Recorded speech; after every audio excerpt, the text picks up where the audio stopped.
This is the current federal tax developments for the week of December the 6th, 2021. Current federal tax developments are brought to you by Kaplan Financial Education and by your state Society of CPAs. I'm Ed Zollers, broadcasting this week from Phoenix, and we're going to be talking this week about the few developments we had come up during the week. This wasn't a super busy week for tax developments, but we did have a few things. First thing, we had an interesting tax court case that looked at when a spouse is deemed to have given tacit consent for filing a joint return, even when, as in this case, it was pretty much admitted that although there was a signature on the return that purported to be her signature, it was not actually her signature. It's a little bit of an odd situation that deals with how they tended to handle their returns. It actually had been doing so for a long time, and some concerns that she had about signing anything. So, it's an interesting case, but nevertheless, the taxpayers were trying to argue that she was not part of this return. I would think presumably because they were going to try to, for collection purposes, isolate her assets away from any potential liabilities for this. So we'll talk about how that one ran out. We also have a couple of IRS emails dealing with the Bipartisan Budget Act partnership or centralized partnership audit regime, give it its full name. You may remember that was passed in 2015, came into effect a couple of years ago. Now we're really starting to see things happen in that area. And we have a couple of emails internally in the IRS that deal with a couple of very specific issues regarding this regime. And a couple of things it tells us, the mere existence of this information, where we have the IRS emailing back and forth, does suggest there's actual IRS activity going on in this area. Certainly heard about such things, and obviously somebody's asking these questions, it means there's a real exam somewhere, or somebody's considering an issue. So we'll talk about that. The first one looks at a concept that they discuss called a money number that does not give rise to an item of income, deduction, gain, loss, or credit, and how that factors into the Bipartisan Budget Act audit regime if it is a number that is maintained by the partnership as a partnership item, as opposed to one that is merely being maintained by the partner. So we'll talk about the differences there. The email discusses this and actually gives us a couple of examples of one thing that would be an adjustment at the partnership level that would give rise to imputed adjustment and one that wouldn't. We also have a discussion, which interestingly enough came up and was released earlier this week, or I saw it for the first time earlier this week, on a break when I was giving a session. And it was actually a question that had been asked during the session.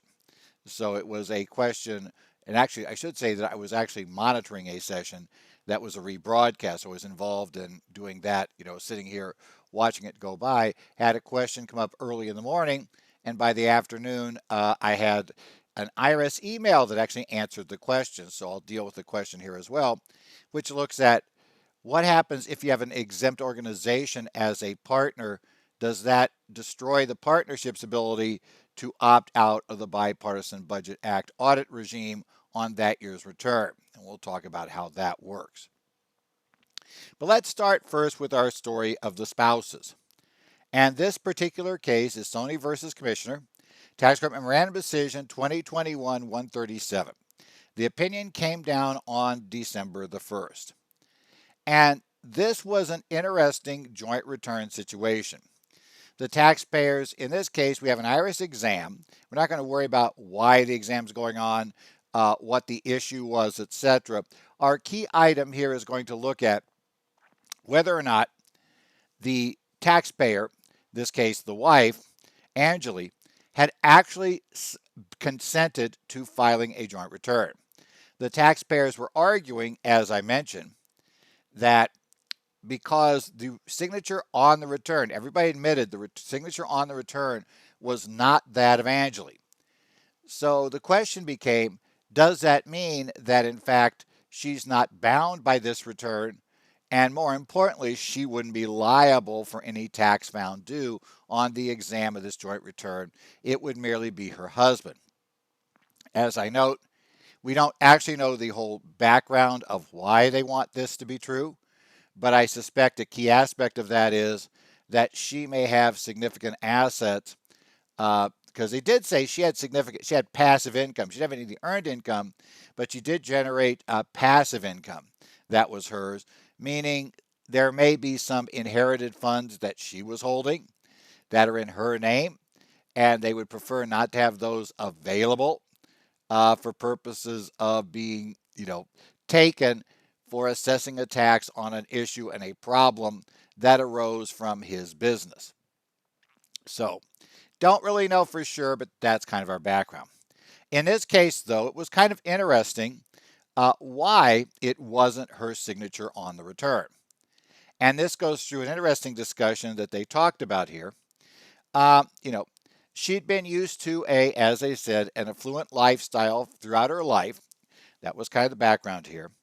But she did not become involved in any way with her family's financial matters. She indicated clearly she was uninterested in such matters. She really, even for mail and things like that, if mail came in from the IRS or anything like that, it was handled a little bit unusually. Generally, the housekeeper would pick up the mail, and if mail came in, that was addressed to her, she'd be given her mail. She mainly was concerned, it was said in this, with her magazines and the like. And if any letter was addressed to both her and her husband, or was addressed to her husband, it essentially got sent down to his office, and his office staff went through it, and it was taken care of there. She admitted that if a tax item came in the mail, she considered that to be her husband's issue because her husband took care of all finances, and therefore she would say she'd let it sit for weeks if necessary until it was dealt with by her husband, because she wouldn't open the envelope or pay any attention to it. But that said, she was very aware of her filing obligations. She was aware that, taxes had to be paid annually. She was aware that there was a tax liability. But again, it was a financial matter. She essentially decided that her spouse was in charge of all financial matters. And they'd been working this way for quite a while. So it comes up, and the other problem we run into is that Angeli was a bit, shall we say, paranoid about signing documents. Apparently, somewhere in her family, an uncle had tricked his wife into signing documents that she didn't know what they were. And so Angeli was always very, very, very reluctant to sign a document. Now, her reluctance and her suspicion did not lead her to actually review a financial document that she was asked to sign and figure out what was in it. She just effectively would have refused to sign it. And apparently, on those rare occasions where absolutely she had to be there, she had to sign it, it apparently took lots and lots of work to convince her to sign a document. Okay, that's a key background here because she didn't trust it. She believed she could be taken advantage of. In fact, she specifically mentioned that she was concerned that, or one of her relatives has said, and she was concerned about this, that maybe somebody would try to sneak, apparently the somebody would be her husband, would try to sneak a divorce document in front of her and have her sign it without her knowing what it was, and she would lose everything, right? They'd steal all of her money, whatever. It would be a disaster.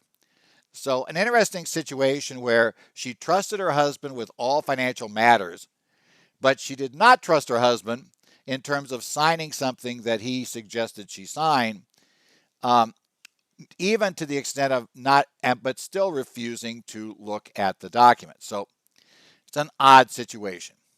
Now, you might think, well, obviously her husband knew every year she wasn't signing the returns. Well, that also isn't necessarily clear. This is again, we said that this is a family used to some very, shall we say, uh, affluent lifestyle living, and apparently very used to having people take care of things for them. So generally, when the tax return was done, Mr. In this case, Miss, Ohm, who was the husband, his staff would go ahead and prepare all the data, send that to the firm that was preparing the return. The firm would send the return back, and he would then hand it to the staff, who would review it, look over it, have any questions. Eventually, the staff would approve it and present it for him for signature, and he would sign it. And then, he left it for the staff or his son to get the return signed by, by Angeli. Okay. And after that was done, the staff would then post the return, send it off, mail it, or send in the e-file document, whatever it might be at that point in time. Now, apparently, Ohm never followed through to figure out how they got Angeli's signature on the tax return. And it turns out the son admitted that at least for certain years and for certain documents, he had signed his mother's name. And also, apparently, it came up that for certain other documents, certain staff members had signed her name. Now, in all this time, she never asked to see anything about taxes. She just assumed they were being taken care of, and she didn't worry about it. I have to believe that probably early on, somebody did try to get her to sign the return. She refused to do so. And, we know it was a big fight, etc. So presumably at some point, the staff, because I suspect that his theory was, well, we just need to get this taken care of. And you didn't really want to tell him that, well, your wife's not really going to sign this. And, it's your wife. Deal with the situation. You and her have an issue. You need to deal with this. Nah, they just took care of it. And the son did the same thing, saying, I'm sorry, mom, dad, you guys are parents. I'm child. You guys need to take care of this among yourselves. So in any event, these returns kept being filed. Obviously, eventually we end up with an exam. Now the courts start looking at this. You might think it's a slam dunk. If she didn't sign the return, she has to consent to a joint filing. If her signature that purported to give that consent was forged, some might think, well, this should be a slam dunk, right? She essentially, can go ahead and, treat this as not a joint return, and the IRS would only have access to the husband's assets if there was any exam. But it's not quite that simple. And the reason is the law recognizes an issue. By being this detached, Angeli had not ever filed any returns on her own, right, to report her income. She had had that taken care of by her husband, and she had been rather actively, remaining ignorant of whether or not all of this was actually being done properly. To a certain extent, he was as well. So, ignorance was bliss, apparently. And let's be honest, she got an advantage for all those years until the exam year of not having the IRS chase her down, not having the IRS force her to, do something, right? File a return, go through that whole process, which she didn't want to do, and have to sign a return, which obviously she really didn't want to do. So she took advantage of that for many years. And again, until an issue came up, nobody worried about it. She had the advantage of not being chased down to wonder, where's your return? And, the returns got done. So the law looks at a theory called tacit consent. You can elect to file a joint return if you give what's called tacit consent for another party to have effectively filed a joint return on your behalf, for your spouse to have essentially gotten a joint return filed. And that was what they were looking at here. We were looking at this issue. Had she given tacit consent? So the court says, essentially, we're going to look at a few issues here. Now, the first thing is they look at various factors. One of the factors they look at is if both spouses were aware and had certainly agreed that one spouse would handle all the financial matters for the couple, that is a factor in favor of finding there was tacit consent. It's not sufficient by itself, but presumably you've told your spouse to just take care of everything. You're allowing a spouse to totally manage the financial affairs of the household. the theory is that it's not as if this person is doing something you weren't aware of, right? Was taking care of tax issues and you weren't aware they were doing it. You were planning to do something on your own. So that sets up a potential tacit consent that, you were aware, you decided the other party would take care of this, right? Which means you weren't taking care of this. And you knew that. You were aware of that and you did it, right? Um, then, of course, we did this for the years after that. For all these years, they filed jointly.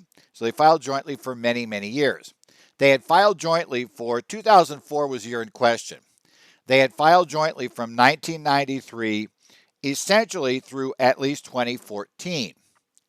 They continued to file jointly. That was with the court. They still had some unfiled returns now in front of the court, but at the time it went to the court, 2015, so from 1999 to 2015, 16 years, they had filed jointly and apparently under the same method. The fact that they had continually done this, it had been done for year after year after year after year with no obvious objection on her part to this filing, that also suggests tacit consent. Third, and what most often is the most damaging, is that the spouse who was aware returns needed to be filed, right? Who was aware there was something had to be done, who had their spouse was taking care of this, right? She never took any steps to indicate that she intended to handle her own tax matters, such as by filing separate returns. And apparently she would have had tax on some of those returns. It would have been, reportable. And she never filed a separate return. She took no actions to indicate that she was going to handle her own tax matters. She was, in essence, riding along on that joint filing. Now, this makes a pretty solid case for tacit consent.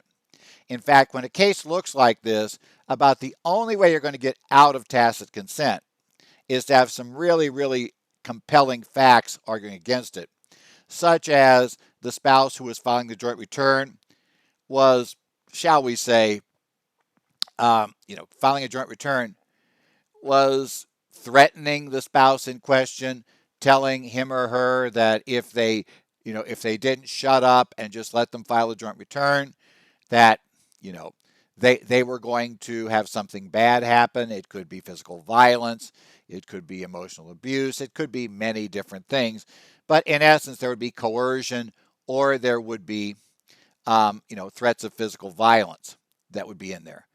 But to be honest, even in those cases, it would be kind of interesting in a fact pattern like this. Um, you know, Normally, those who'd be that coercive and want a joint return would coerce the person to sign it. And, obviously our issue here was she wasn't signing. It was also bad in this case that at least there, the position of the taxpayer was strongly that he didn't know she hadn't signed. And that's actually to get to another point. It's not technically legal for somebody to forge their name on the tax return, right? I guess they didn't worry about the son being in trouble with this. They didn't want him in trouble. So, that's it. So this case, though, we need to make sure we understand and don't take this case too far. What this case does not stand for. Oh, by the way, ultimately, yes, she was found to have consented to a joint return, even though she never signed it, and even though somebody else signed on her behalf. The court said, nope, Angeli, you consented to a joint return. You knew you knew a tax filing responsibility was there. You had assumed your husband would take care of it. You ignored letters from the IRS even when they had your name on them because that was his thing. It's like and you just refused to read any financial data. You essentially were actively maintaining your ignorance on the issue, that you just didn't care. It was boring, didn't want to deal with it. You have a joint return here. Your assets are now at risk because you've consented, which somewhat is unique and ironic that she is in trouble for signing the return. She's in trouble, though, even though she didn't sign the return, right? Merely not signing didn't stop the problems from there, if it was deemed she had the consent. But what this case does not do, though, is say it was okay for her son or any other third party to sign the return on her behalf. Generally, there are very, very, very limited circumstances under which it is okay to sign a return for somebody else. Extremely limited. And this clearly wasn't one of them, where she was unable to sign, etc. That wasn't one where it was okay. So this does not justify those controlling spouses who just want to sign it, yeah, oh yeah, my spouse is unavailable right now, won't be back till Monday. I'm just going to go ahead and put his or her signature on there for them. That's not okay, right? Still not okay. Can't do that. That's not what's key. But the flip side of it is, remember that spouses, we each have a responsibility for our tax situation. And spouses don't generally get out of it merely by becoming intentionally ignorant. Even under the innocent spouse rules, it's difficult when you are being actively ignorant. It's one thing if you just don't understand things or you're not as sophisticated as a spouse. There are cases where that'll work. But where a spouse just seeks to try to be intentionally ignorant and, doesn't want to know how we're affording this lifestyle, doesn't want to know those things because they're things they just don't want to know, yeah, that doesn't work. Be aware, this tacit consent rule is there, and understand the risks you take whenever you agree to a joint return. You are putting your assets at risk. If it turns out there is a tax assessment that may relate to something, something on the return, both of you are liable joint and severally for what's on that return. And joint and severally means that IRS does not have to split it between the two of you, right? If it turns out your assets are more collectible than her assets, right? My assets, let's say, be more collectible than my wife's assets. They can take my assets. If my wife's assets are more collectible than mine, they can take hers. So, understand a joint return puts it up to that level. So that is something to remember and something to recall. That's also why we get this whole conflict of interest problem. Joint returns are quirky for a lot of reasons. One of them being that we do have this joint and several liability issue, which I suspect a lot of taxpayers don't really know is happening when they sign a joint return. Okay, so essentially, tacit consent given. Game, set, match over. Any tax due, they could take it from her assets. Now let's talk about a couple of Bipartisan Budget Act Centralized Partnership Audit Regime rulings. The first one is IRS email counsel advice of 2021-48006. This came out on December 3rd. And this relates to the BBA regime. Now, under the Bipartisan Budget Act of 2015, we set up rules for partnerships that say, in general, if a partnership return is examined and there is an adjustment made on a partnership item, generally, if it is a positive item, we will take that item and we'll net it against any negative items. And we will take that item then, that net positive adjustment, and multiply it by the highest individual rate, currently 37%. Right? That's the automatic. That bill then is presented to the partnership, and then the partnership has to take action to make certain adjustments to that for certain cases, like some partners are corporations, so the C Corp, so the rate should be 31%. Some partnerships, let's say we have individuals as partners. The net positive adjustment is long-term capital gains or dividends. So we should be able to get 20% on that. Maybe some partners are exempt orgs. So we should be able to get 0% on that. But it's up to us to fix that. We have 270 days to fix it while interest and penalties continue to run. And then the IRS has another 270 days to review whatever we give them for that. Right? Again, with interest and penalties continuing to run, it gets kind of nasty at this point. We have potential issues in there. Now, the question became here, though, is what happens if on the exam, the examining agent finds an adjustment to a monetary item, right? An item on the partnership return, it is clearly a partnership item. It is, the partnership is responsible for the number. But it is a number that in the year in question will not generate additional income, deduction, credit, right? Gain, loss.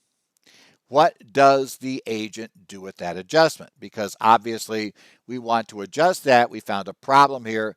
Maybe the return had overstated basis, right, for an asset. And we've discovered overstated basis. So we want to reduce the basis by $100,000, but the asset wasn't sold this year. What do we do about that? How do we adjust the basis down? Well, this advice says that generally, by default, any of these things we change are considered to be positive adjustments unless they meet the specific definition for negative, which does require a reduction in income, an increase in deductions, a reduction of a gain, increase of loss, etc., increase in a credit. If it is a negative adjustment, if it's a positive adjustment, if it's an adjustment that's not a negative adjustment, it is by definition positive. Therefore, this advice rules that every time we have one of these adjustments, the partnership, we will have a 37% adjustment on that number change at the partnership level. The idea is that eventually, or maybe even in the past, it might have affected the numbers.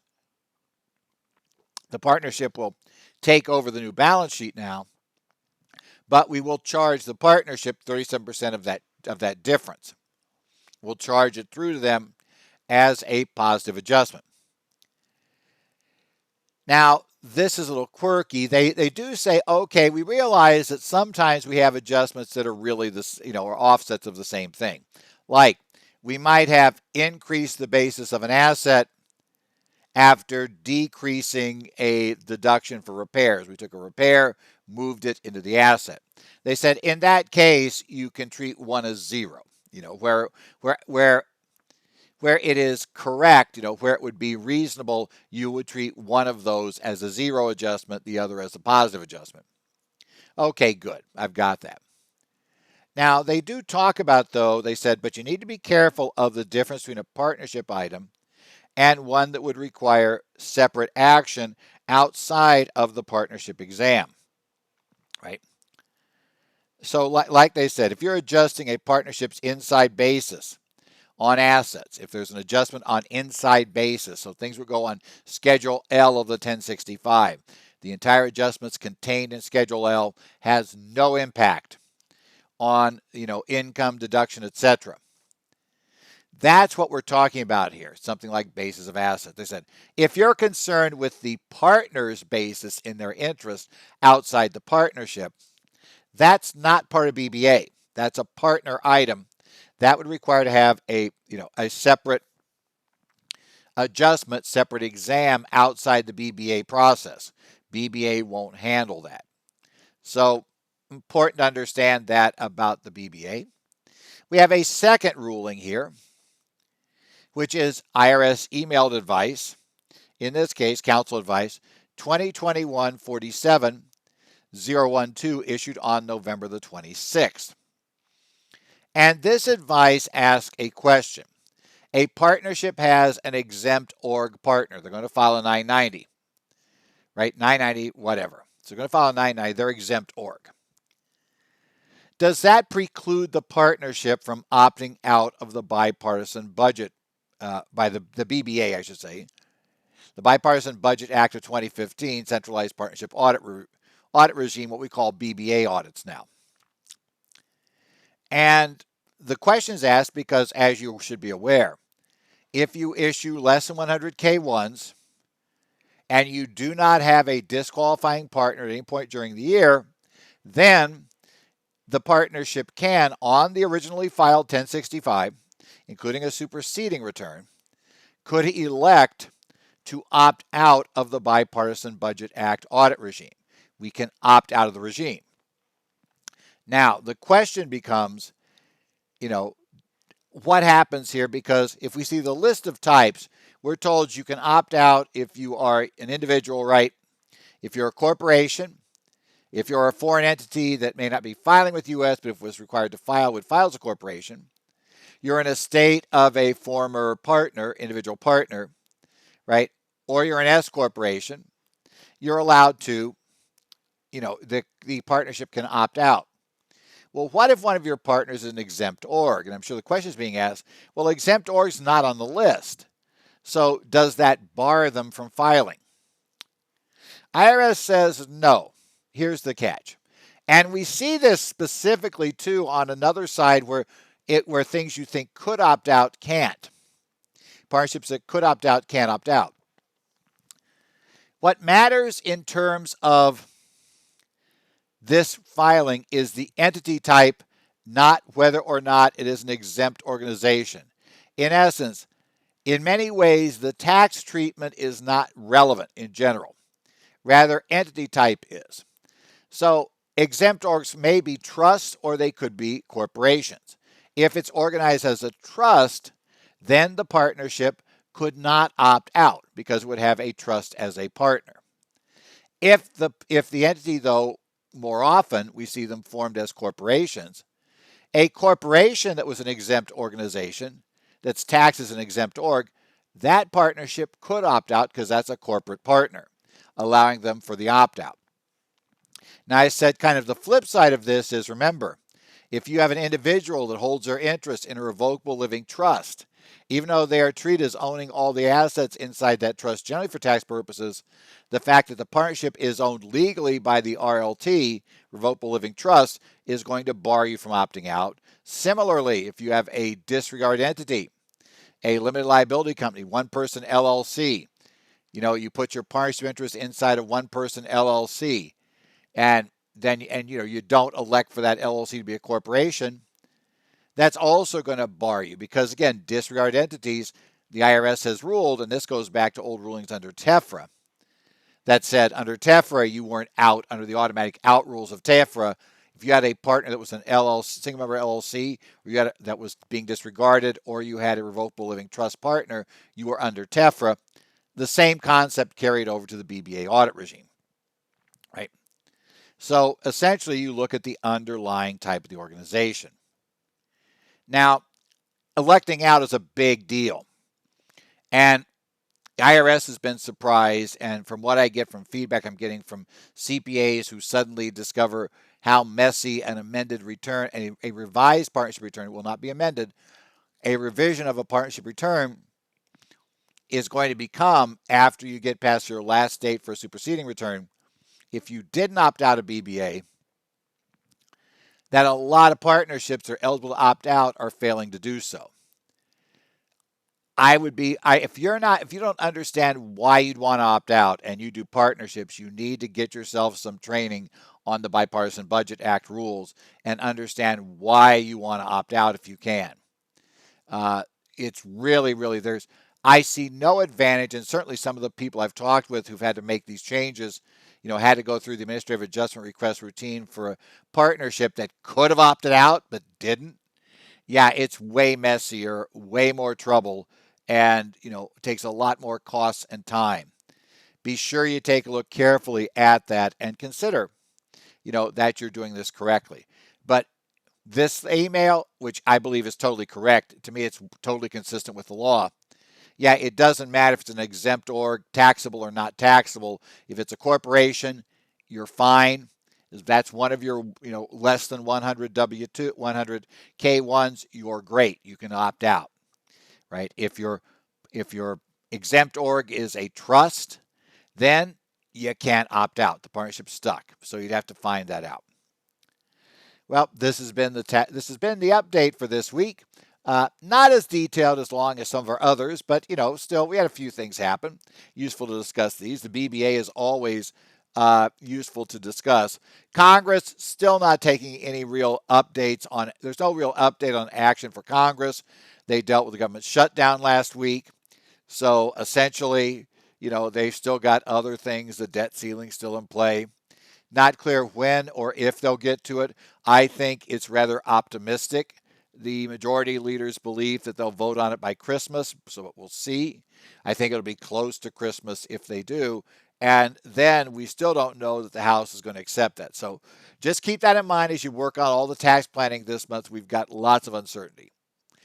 Again, we'll be back next week talking to you about whatever goes on that week for tax updates. Be sure to, if you have any questions, you can email me. I have comments, edzollers@currentfederaltaxdevelopments.com.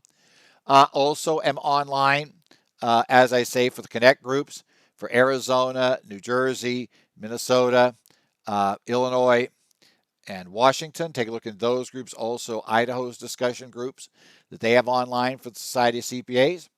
So those CPA societies, I do monitor their areas.